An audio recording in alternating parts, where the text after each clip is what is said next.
Morning folks, I'm Dave Canterbury with the Pathfinder School. What I thought we'd do today is talk about an easy pattern in making a wool hat.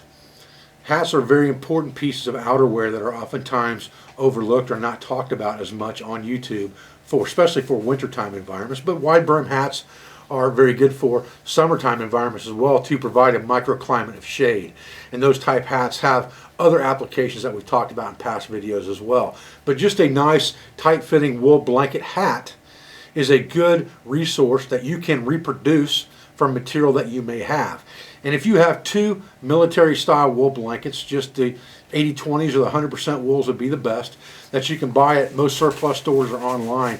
Two of those blankets should really give you enough material to make a nice hat, a set of mittens, a set of wool leggings, and a pullover hunting shirt. All of those garments should be manufactured from just two wool blankets. So your investment is very minimal. Today what we're going to talk about is an 18th century style wool hunting cap for wintertime use. I'm going to show you the simplest pattern that I've found over time. We'll talk about other patterns as well. I'm going to show you how to get your measurements, and we're going to stitch this thing up. Stay with me and we'll get started.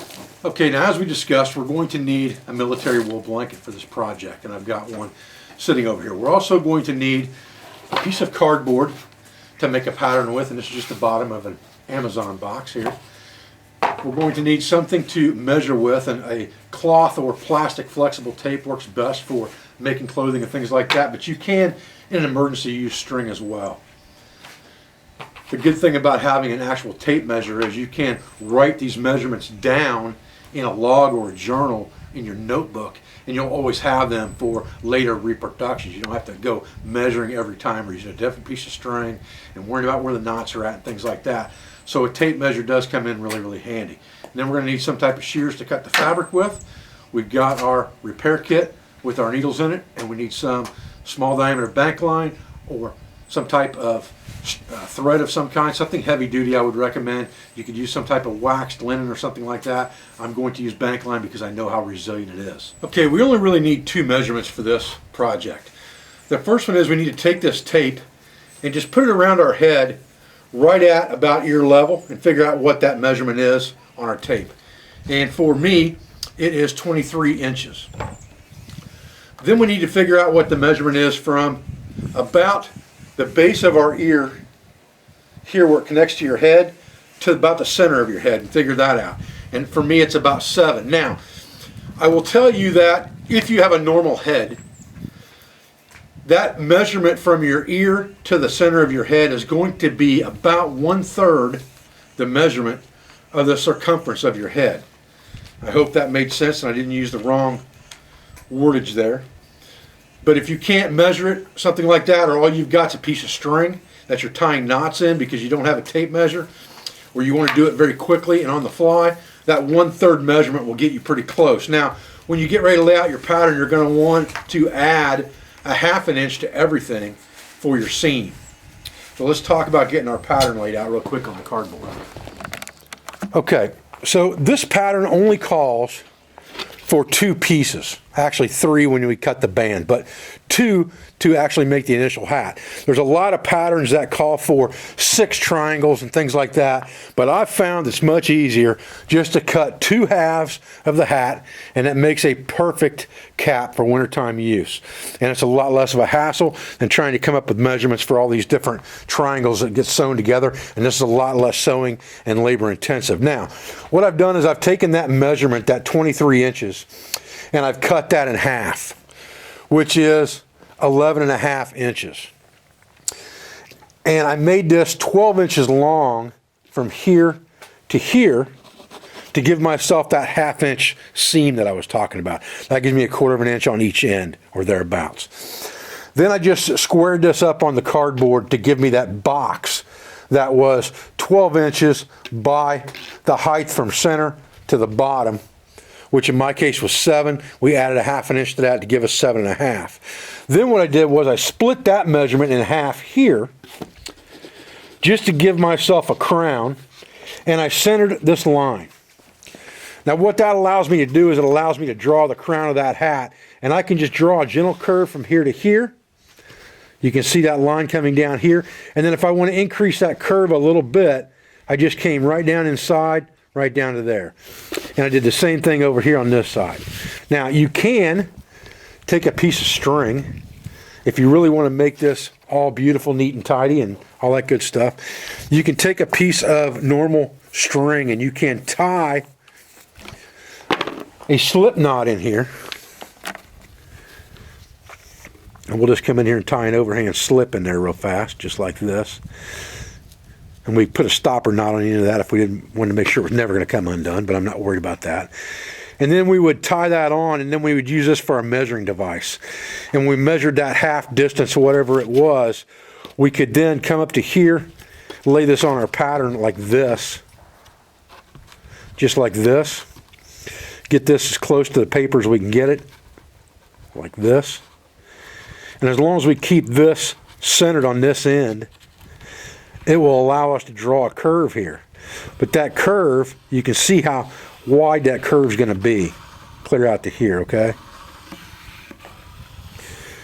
And you can use that curve for your hat as well, but that's going to give you something that fits a little bit more loosely than not, okay? So what I did was, instead of using the string method, I just used geometry here and connected these lines into kind of a triangle, which is going to close that hat in a little tighter on my head. So really it's up to you what you do, but this same pattern will work for any type materials. It doesn't matter if you're making a fur hat from a fur that you've tanned out, or brain tan or something like that with the hair on. It doesn't matter if you're using trim on the hat for fur and things like that. It doesn't matter if you're using some type of felted wool or whether you're using a wool blanket. This pattern will work for any of that material. So now what you're going to do is you're going to cut your pattern out, and that basically is going to be everything inside this line is going to be the pattern of your hat. So after you've cut that out, you've got what becomes half of your hat. So this is going to wrap around your head halfway all the way. And we're going to need two pieces like this. Okay, so I've got my wool blanket laid on here, and I've got it laid right to the corner edge. And I'm using the finished edge for the bottom of this hat. And I'm just using a China marker to mark this. But a piece of charcoal out of your campfire would work just as well for this, for marking on this blanket material. And I'm trying to keep everything even and flat. And I also want to remember that I've got to conserve as much of this blanket as I can, because this blanket is now a resource of material for me that I may need to use for other things. So I've got to be very careful and precise on everything I cut. And that is part of the reason for the use of a pattern, is to make sure that you don't make mistakes when you're doing this stuff. And I would recommend making patterns for anything that you're going to make clothing-wise if you can. So we've got that drawn out. Now we need to cut that, and then we'll cut a second one. Now one thing I'll tell you before we sew this thing up is that military wool blankets are generally pretty thin, and if you really want a thick wool hat, you operate in cold weather and stuff, you're probably going to want to double this thing up and make 4 of these, so you've got 2 of them sewn together on each side. If you're using this for a liner for inside of another hat, like a fur hat that you're making or something like that, you could leave it single walled easy enough and just sew it to the inside around the rim of that hat, and then maybe at the crown to hold it in, and just a couple of tack points maybe on the inside, and that'll work fine. For me, I'm going to use the single thickness of this because I'm just looking for some type of head covering to use to keep heat from escaping through my head when it's not really cold outside, because I have a nice heavy duty fur hat that I wear when it's real cold. And this also works really well for a sleeping type hat that you can sleep in to keep your head warm at night as well when it's poking out of the blankets or the sleeping bag. So we're just going to take a normal whip stitch and sew this up. Not a big deal. We'll just grab our Sammy repair kit here that we made the other day, because that's where I've got some needles stashed. We'll pull, a regular size sail needle out of here. It doesn't have to be anything extraordinary. A regular size one will do it just fine. I keep the larger one in there for punching holes and sewing up leather and things like that, but I try to keep a couple of normal size ones in there as well, just for projects like this, and it works really well. Sail needles aren't going to hurt anything, but they sure punch holes through a lot of things that a regular sewing needle won't. And I said I'm going to use bank line on this, like I said, because it's so resilient. If you want to keep this thing really, really traditional, you'd want to use some type of natural thread material. I'm not that worried about it. I'm after the longevity of the piece. I'm not after authenticity necessarily. So we'll just get this threaded up, and then we'll do a whip stitch on this thing, and I'll get back with you here in just a minute when we get closer. So like I said, this is just a real simple whip stitch. So we're just going in circles basically around the material, just like this. And remember, I said I wanted about 1/4 of an inch for seam there. I might be going just a little bit shallow at the moment. I'm trying to keep my stitches, right out 1/8 of an inch apart, something like that.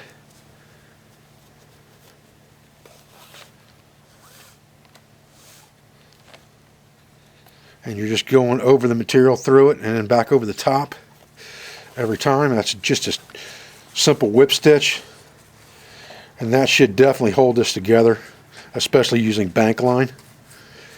Like I said, try to stay back off of it a little bit if you can.